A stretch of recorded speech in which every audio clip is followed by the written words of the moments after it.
Salut, je suis Herman Kakpo et c'est un plaisir pour moi de vous retrouver dans ce nouveau numéro de notre chronique La Quotidienne.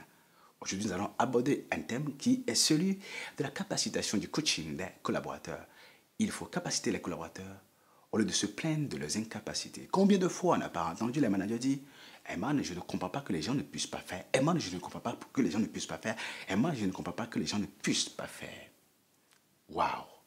Est-ce que vous savez le faire, ce dont vous vous plaignez que les gens n'arrivent pas à faire? Parce que l'une des plus grosses stupidités, c'est que le manager sache faire une chose et que ses collaborateurs ne sachent pas le faire. Si donc vous savez faire une chose et que les collaborateurs n'arrivent pas à le faire, il vous reste une seule chose à faire, les former pour qu'ils puissent le faire. Les capacités pour qu'ils puissent le faire. Parce que le but du management, ou le fait d'encadrer, d'avoir des gens à gérer, c'est de s'assurer de ce qu'ils sont en quantité suffisante et qu'ils ont la qualité suffisante ou les qualifications, les outils, les bonnes méthodes, les bonnes façons de faire les choses, la cohésion requise pour que nous puissions produire des résultats ensemble.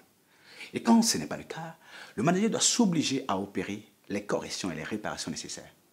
Comme on dit, lorsque vous êtes débordé, vous avez besoin de déléguer. Quand vous déléguez et que ça ne marche pas, vous avez besoin de former. Quand vous formez et que ça ne marche pas, vous avez besoin de coacher. Quand vous coachez et que ça ne marche pas, vous avez besoin d'assainir la relation. Et quand vous assainissez la relation et que ça ne marche pas, vous avez besoin d'être patient pour que ce que vous avez semé dans les gens puisse porter fruit. Et comme ce n'est pas tout ce qu'on sème qui porte fruit, il faut reprendre le processus quand il le faut. La plupart des gens se plaignent du fait que les collaborateurs ne savent pas faire les choses. Eh bien, il faut arrêter un jour et se dire, quel est le plan que j'ai pour pouvoir l'aider? Quel est l'outil que je lui ai fixé? Quelles sont les compétences qu'il n'a pas et que je dois absolument lui donner? Qu'est-ce qu'il attend de moi pour être inspiré, pour être encouragé, pour avoir cette envie de travailler pour moi, de travailler avec moi, de réussir avec moi?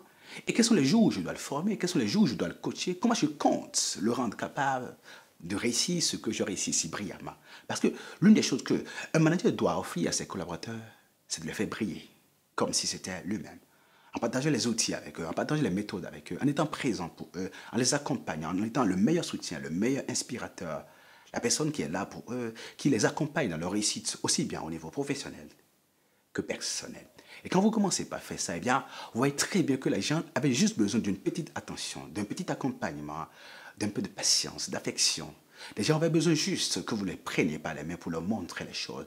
Et ce travail, nous les managers, ne le faisons pas toujours parce que nous sommes victimes d'une chose qu'on appelle la paresse managériale. Nous savons exécuter, mais nous ne savons pas manager. Ce n'est pas évident, ça prend énormément du temps. C'est pour cela que le manager doit déléguer à ses tours et ensuite accompagner, former, coacher, faire briller ses équipes grâce à sa capacité à mettre en place un système autonome, user-friendly, facile d'utilisation que n'importe qui, même un zozo, peut utiliser pour délivrer des résultats extraordinaires.